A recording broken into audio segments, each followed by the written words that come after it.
자, 오늘 말씀 제목은 이방인의 때가 차기까지입니다. 자, 24절을 다시 한번 읽어드리겠습니다.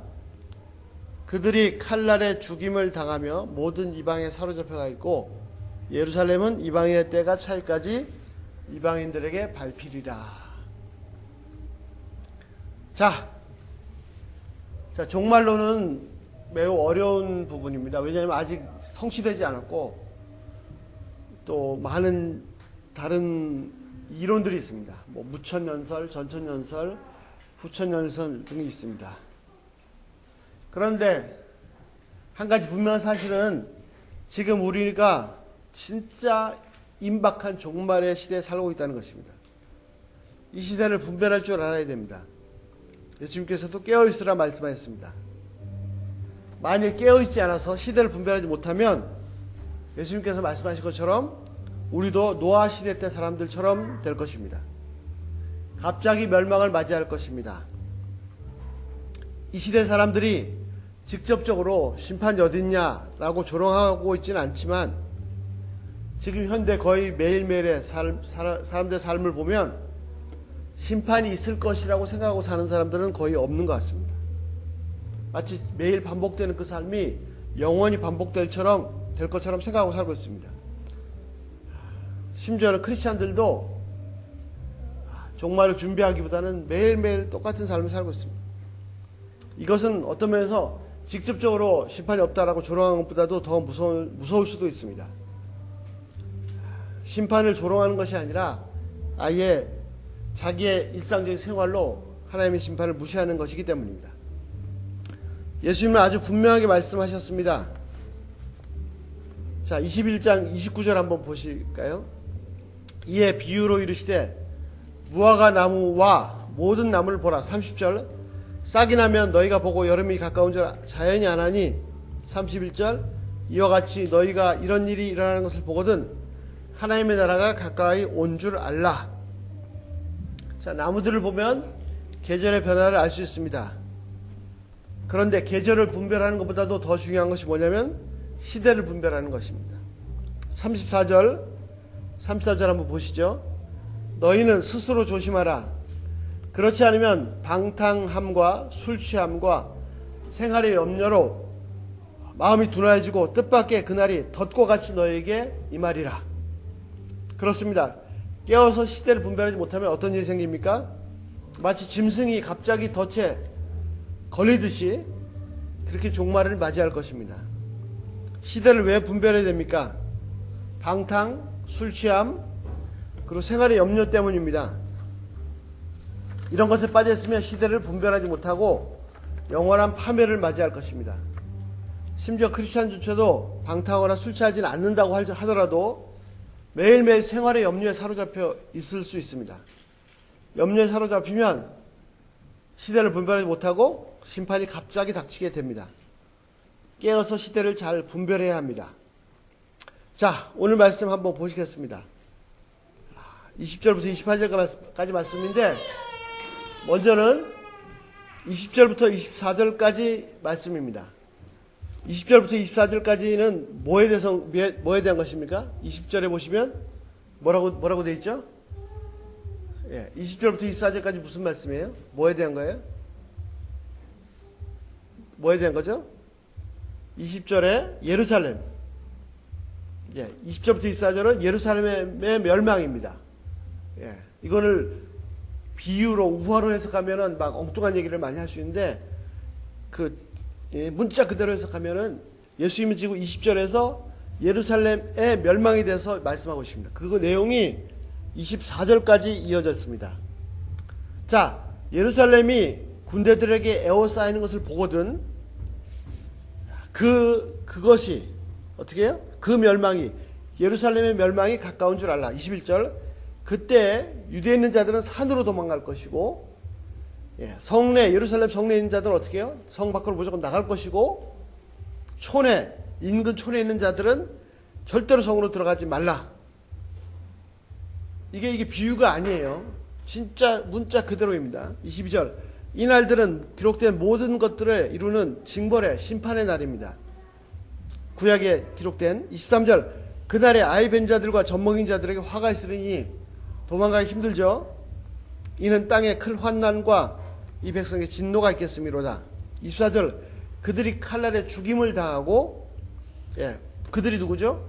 예루살렘 성내에 있는 사람들, 인근의 유대인들, 모든 이방에 사로잡혀 있고, 다른 사람 얘기하는 사람이 아닙니다.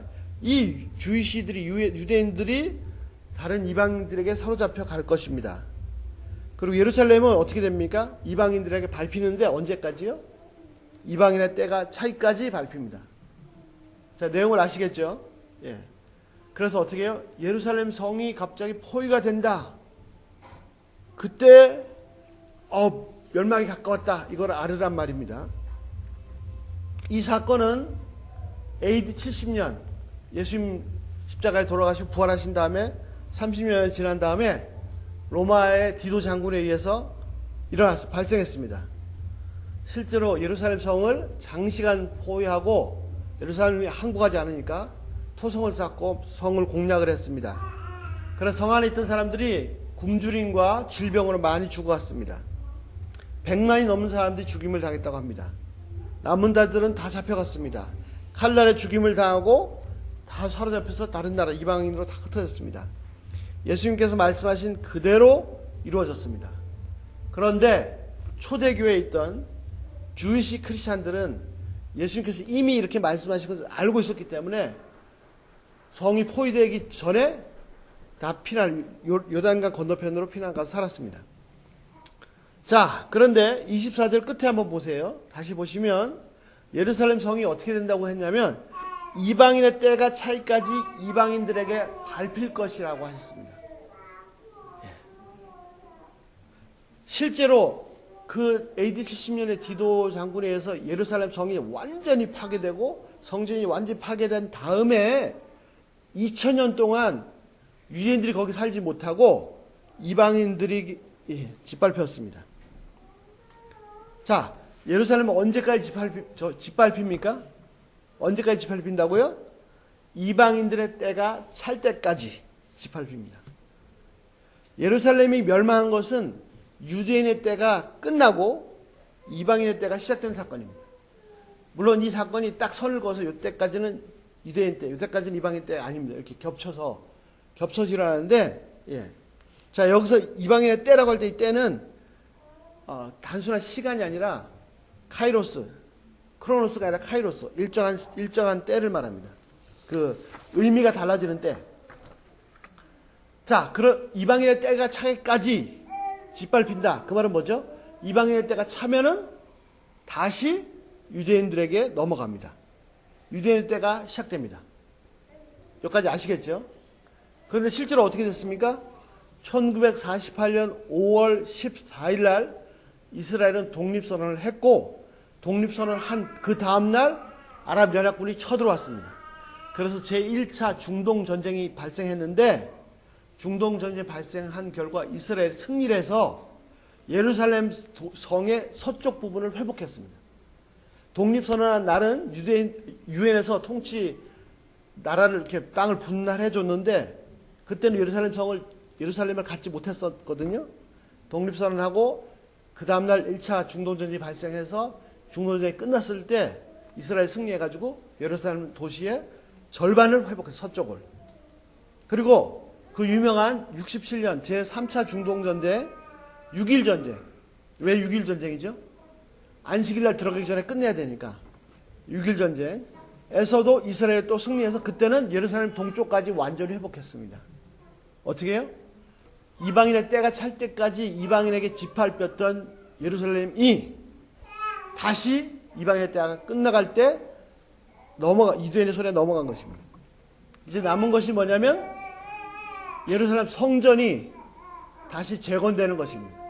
예루살렘 성전을 재건하려고 이미 많은 랍비들이 사람들을 키우고 재료를 준비하고 다 설계 다 해놨습니다. 그런데 문제는 뭐냐면 원래 있었던 그 예루살렘 성전터에 지금은 이슬람 회교도의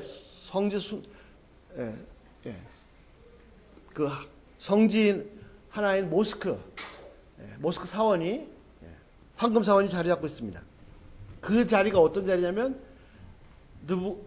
그러니까 헤롯 성전이 있었던 자리고 그 전에 그 누구죠?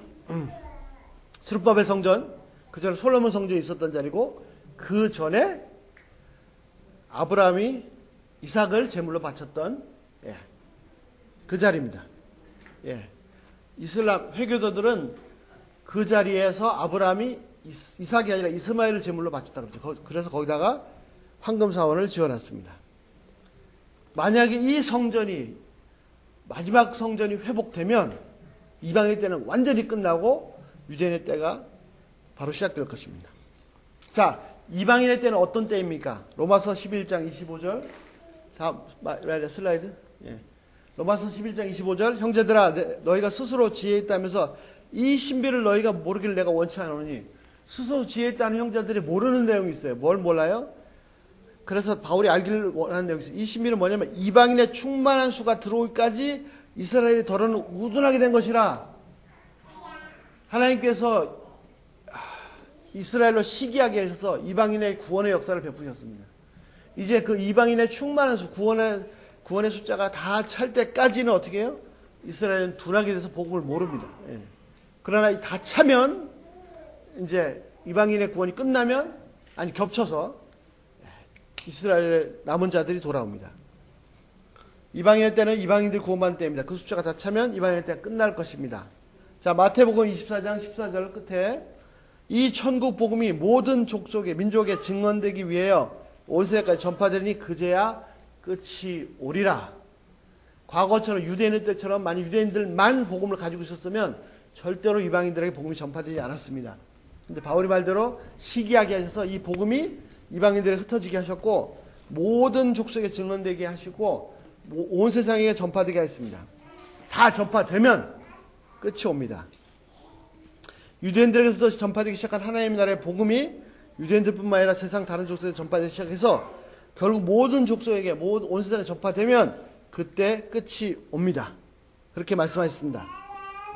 자, 다니엘서 9장 제가 천천히 읽어드리겠습니다. 미가엘 천사가 나타나서 말합니다. 뭐라고 말합니까? 내 백성. 다니엘에게 내 백성이 뭐죠? 이스라엘 백성이죠. 이스라엘 백성. 내 백성과 거룩한 성. 너의 거룩한 성이 뭡니까? 예루살렘 성입니다. 예루살렘 성을 위해서 71회를 기한을 정하였으니 71회, 70 weeks. 한 주는 7일이죠. 여기서 week이라는 7일만을 얘기하는 게 아닙니다. 7년. 하나님께서 이스라엘 민족을 위해서 예루살렘 성을 위해서 71회를 기한을 정하셨습니다. 그때가 되면 어떻게 허물이 그치고 죄가 끝나고 죄악이 용서되며 영원한 의가 드러나며 환상과 예언이 응하여 또 지극히 거룩한 이가 기름을 부음을 받으랴. 자, 지극히 거룩한 이가 기름을 부음 받았습니다. 기름 부음을 받으신 지극히 거룩한 분이 누굽니까? 기름 부음 받은 자라는 그 히브리어 말이 뭐냐면 메시아입니다. 하마시아. 메시아. 바로 예수님이십니다. 히브리어는 메시아, 하마시아. 헬라어는 그리스도. 우리가 말하는 영어는 크라이스트. 구세주, 구원자이십니다. 자, 25절. 그분이 이제 기름 부음을 받습니다. 25절. 그러므로 너는 깨달아 알지니라. 예루살렘을 중건하라는 명령이 날 때부터. 자, 예루살렘을 다시 한번 재건하라. 예루살렘 성이 회파됐죠. BC 586년 느부갓네살 왕이 쳐들어와서 다 박살내 버렸습니다. 그런데 그 이후에 다시 그 예루살렘 성을 중건하라 명령이 언제 내렸습니까? 느헤미야 2장 5절에 의하면 아닥사스다 왕 때 명령이 내렸습니다. 그 전에 두 번 성전을 재건하라는 명령은 내렸었습니다. 그런데 성전 재건 명령이 아니라 뭐예요? 예루살렘 성을 중건하라는 명령이 내렸을 때 아닥사스다 왕 20년 BC 444년입니다. 그때 기름 부음을 받은 자가 누구죠? 메시아, 곧 그리스도, 곧 왕이 일어나기까지 7일회와 62일회가 지낼 것이요. 다시. 자, 예루살렘 성을 중건하라는 명령이 내린 다음부터 메시아가 일어날 때까지 얼마나 지난다고요? 7일회와 62일회. 69일에가 지난단 말입니다. 그 곤란한 동안에 성이 중건되어 광장과 거리가 세워질 것이며 26절 62일의 후에 7일에 하고 62일의 후에 그러니까 총 69일의 후에 기름 부음을 받은 자, 즉 메시아가 어떻게 끊어질 것이고 컷될 거예요. 언제 예수님이 돌아가셨습니까? 대개 AD 30년에서 33년으로 봅니다. 자, 다시요. 예루살렘 중건 명령이 내려서 그 메시아가 기름 부음 받고 세워지고 끊어질 때까지 BC 444년에서 AD 33년까지 69일에 걸릴 것이고 장차 한 왕이 와서 그 성과 성소를 무너뜨리니와 그때 메시아 끊어진 다음에 한 왕이 와서 어떻게 해요? 성과 성소를 무너뜨린다. 예수님 말씀하신 누가복음 오늘 본문 말씀이죠. 그 마지막 홍수에 휩쓸린 같을 것이며 또 끝까지 전쟁이 있으리니 황폐할 것이 작정되었느니라. 자, 27절 그가 장차 많은 사람과 더불어 한 일해 동안 한 일해요. 70일에를 하나님께서 이스라엘 민족을 위해 70일에를 계획하셨다고 하셨지 않습니까? 근데 예루살렘 중건 명령이 나서 메시아가 세워지고 끊어질 때까지 69일에가 지나고 그 다음에 27절 한 사람이 나타나서 한 왕이 와서 많은 사람과 더불어 한 일해 동안 언약을 맺는다 그랬습니다. 마지막 이 한 일해죠. 자, 26절의 마지막은 오늘 본 본문 말씀이고 27절 시작은 25절부터입니다. 누가복음 25절부터입니다. 21장 25절부터. 자, 그가 장차 많은 사람과 더불어 한 일해 동안 언약을 굳게 맺고 즉 적그리스도가 이스라엘 민족과 언약을 맺습니다. 한 일해는 어떻게 해요? 7년 대환란입니다. 예레미야 30장 7절에 야곱의 7년 환란입니다. 그가 그 일의 절반에 7년 중에 3년 반에 제사와 예물을 금지할 것이며 처음에는 언약을 맺었어요. 그런데 3년 반에 금지시키고 또 포악하여 가증한 것인 날개를 의지하여 설 것이며 적그리스도가 성전 안에 그 멸망 가증한 물건을 세웁니다. 또 이미 정한 종말까지 진노가 황폐하게 된 자에게 쏟아지리라. 마지막에는 예루살렘 황폐했던 자들까지도 그들에게도 진노가 임합니다. 자, 다시 이 본문 말씀 보겠습니다. 이스라엘 백성에 대해서 하나님께서 70일을 정하셨습니다. 예루살렘 중건의 명령부터 메시아가 죽임을 당하기까지 69일회가 지납니다. 자, 창조과학회에서 검사한 그 자료를 갖다가 함께 나누겠습니다. BC 444년부터 AD 33년까지 476년이 걸렸습니다. 왜? 중간에 0년이라는 게 없거든요. 476년이 걸렸습니다. 그런데 이스라엘 달력에 의하면 1년이 365일이 아니라 360일입니다. 태양력으로 한 달력은 365일인데 그것도 정확하지 않죠. 조금 편차가 있죠. 이스라엘 달력은 360일이다. 농사하는 기준으로 해서 보니까. 그래서 476년을 365일인 476년을 360일로 바꾸면 어떻게 되냐면 483년이 됩니다. 483년을 7로 나눠보세요. 그러면 정확하게 69일에가 됩니다. 무슨 말씀인지 아시겠죠? 그래서 아닥사스다 왕에 의해서 느헤미야가 총독이 돼가지고 돌아와서 그 건축하라는 명령 내린 그 해부터 예수님께서 십자가에 운명하시고 부활하신 그날까지 정확하게 69일에가 됩니다. 이제 마지막 한 일회가 남았습니다. 적그리스도가 나타나서 이스라엘과 평화 언약을 맺을 것입니다. 이 언약은 마지막 한 해, 즉 7년인데 그 7년 대환란의 시작입니다. 그리고 그 7년 대환란의 절반에 적그리스도가 그 언약을 파기하고 그 성전에서의 제사를 다 폐지시키고 성전 한가운데 가증한 우상을 세울 것입니다.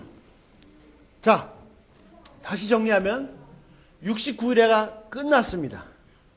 69일이 끝나고 어떻게 됐어요? 바로 70번째 일회가 시작된 것이 아니라 이방인의 때가 시작되었습니다. 69일회가 끝난 때, 이방인회가 시작된 때의 가장 중요한 사건이 뭐냐면 예수님이 메시아가 기름 부은 자가 끊어진 사건. 예수님이 죽임을 당하시고 부활한 사건입니다. 그리고 이 이방인의 때가 시작됐는데 이 이방인의 때 동안 거의 2000년 동안 어떤 일이 일어났습니까? 예루살렘은 철저하게 이방인들에게 짓밟혔습니다. 그런데 이제 이방인의 때가 끝나가니까 어떤 일이 생겼습니까?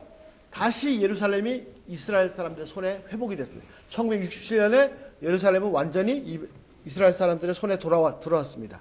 이제 이방인의 때가 점점 끝나가고 있고 서서히 유대인의 때가 시작되고 있습니다. 지금 급속히 초대교회는 유대인들로 이루어진 교회였잖아요. 근데 서기 100년이 되기 전에 유대인들 크리스찬 다 없어지고 전부 이방인 크리스찬들만 생겼습니다. 그런데 지금 급속하게 주이시들이 메시아닉 주라고 그러죠. 유대인들이 돌아오고 있습니다. 주님께.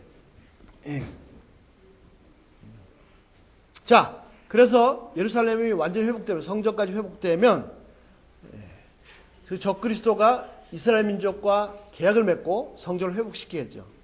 그러면은 다시 마지막 한 일에 유대인의 때가 시작될 것, 7년이 시작될 것입니다. 야곱의 7년 환란이 시작될 것입니다. 요한계시록을 보면 어떻게 시작되느냐면 7교회를 얘기하고 있습니다. 7교회는 뭐죠? 이방인의 교회죠. 이방인의 때죠. 그리고 7나팔, 7인, 7대접 심판, 7년 동안의 심판입니다. 그리고 예수님의 천년왕국, 다윗 왕국이 회복되고 마지막 최종 백보자 심판이 있고 영원한 나라, 하나님 나라가 예루살렘 성이 내려오는 것을 예언하고 있습니다. 자, 20절부터 24절까지는 예루살렘 멸망. 오늘 본문 말씀, 예루살렘이 군대 에워싸이는 걸 보거든. 그리고 24절 마지막에 예수님의 말씀은 뭐죠? 예루살렘이 짓밟을 것이다. 예루살렘 멸망에 대한 내용인데 그 내용 중에 뭐냐면 이방인의 때가 있습니다.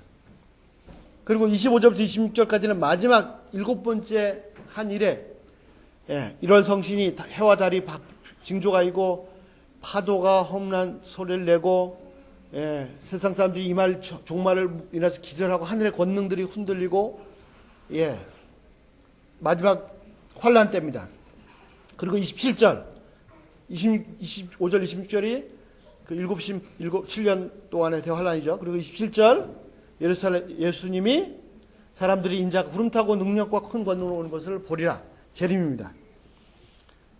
자, 7년 대환란으로 끝나는 것이 아니라 그 환란이 끝날 때 예수님께서 약속하신 대로 다시 오십니다.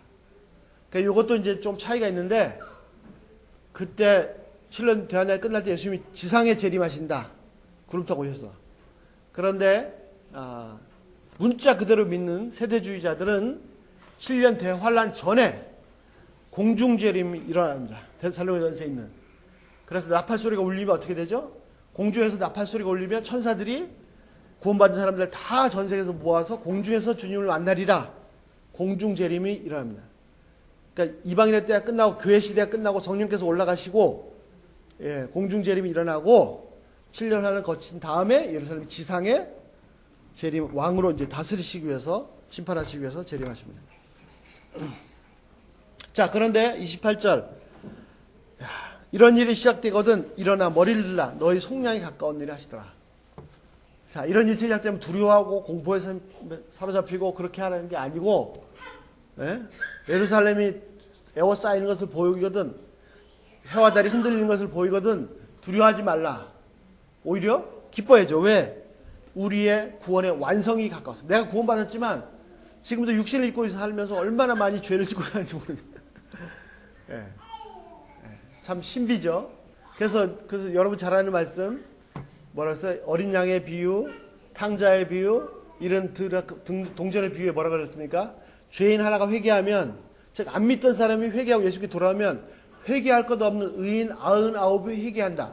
저는 이 말씀도 참 이게 논리적으로 맞질 않아요. 회개할 것 없는 사람이 회개한다고요. 이게 말이 됩니까? 이게 구원의 신비죠. 그런데 이런 막 종말이 다가오면 어떻게 됩니까? 이제 이 육신조차도 예수님의 몸처럼 고린도전서 15장에 나온 것처럼 예수님처럼 변해서 이제 완전히 죄가 없는 상태, 우리의 구원의 완성이 되는 때가 가까웠다는 것을 의미하는 겁니다. 그러므로 소망입니다. 자, 이상 살펴본 것처럼 지금은 2014년 지금 어떤 때입니까? 이방인의 때가 다 거의 끝나가고 있습니다. 그리고 이제 이스라엘의 마지막 한일회 7년 70번째 한일회가 다가오고 있습니다. 7년 대환란이 다가오고 있습니다. 그 전에 유대인의 구원이 이루어지기 전에 마지막 때 그 전에 세상 모든 족속에게 복음이 반드시 전파될 것입니다. 한 족속도 예외 없이, 한 사람도 예외 없이가 아니고 한 족속도 예외 없이 다 전파될 것입니다. 땅까지 모든 온 세상에 복음이 전파될 것입니다. 깨어있는 사람은, 이 사실을 아는 사람은 이 일에 쓰임 받을 거예요. 그러나 깨어있지 못해서 그냥 평범하게 살고 있는 사람은 다 끝났네. 예.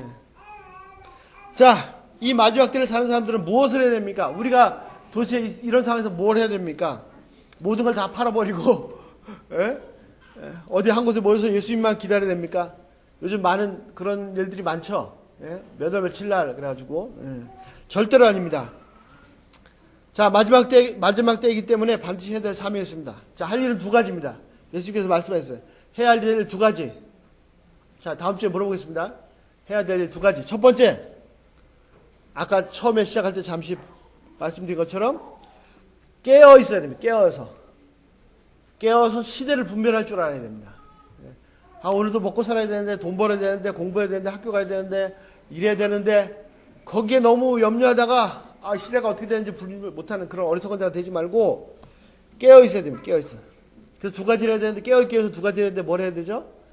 부지런히 성경을 연구해야 되고, 그 다음에 이 시대가 어떻게 돌아가는지 뉴스를 잘 들어서 이 성경 말씀과 잘 맞춰봐야 됩니다.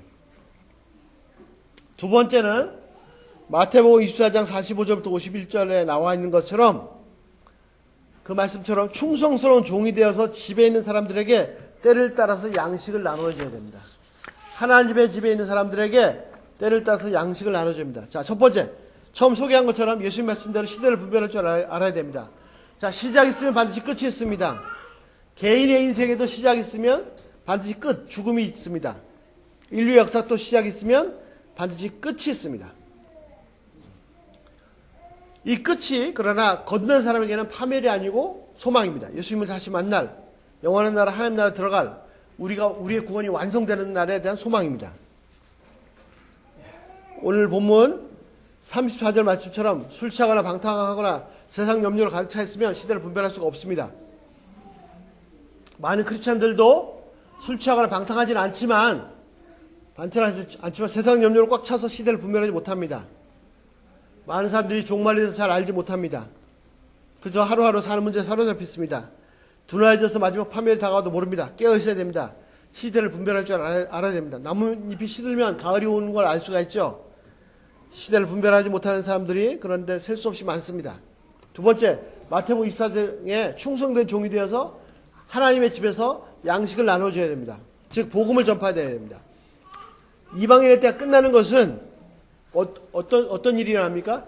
세상 모든 이방인들에게, 모든 족속들에게 천국 복음이 전파되는 때이고, 로마서 바울이 얘기한 것처럼 이방인의 숫자가 다 찬 때입니다. 즉 복음 전파가 끝난 날입니다. 교회 시대가 끝난 날입니다. 자, 마지막 때라서 모든 거 다 팔아치우고 어디 한 곳에 모여서 예수님 오시기만 기다리는 것이 아닙니다. 현재 내가 지금 살고 있는 삶에서, 비즈니스 하는 데서, 학생으로 또 뭐 하여튼 내가 지금 살고 있는 데서 열심히 복음을 전해야 됩니다. 그래서 이방인의 숫자가 다 차면, 모든 쪽에서 복음이 다 전파되면, 그래서 예수님이 다시 오실 때 착하고 충성된 종이라 칭찬하실 것입니다. 마태복음 24장 44절, 이러므로 너희는 준비하고 있으라. 생각지 않은 때에 인자가 오리라. 45절, 충성되고 지혜로운 종이 되어 주인에게 그 집사람들을 맡아 때를 따라서 양식을 나눠주자가 누구냐? 46절, 주인이 올 때 그 종이 그렇게 하고 있는 것을 보면 그 종이 복이 있으리라.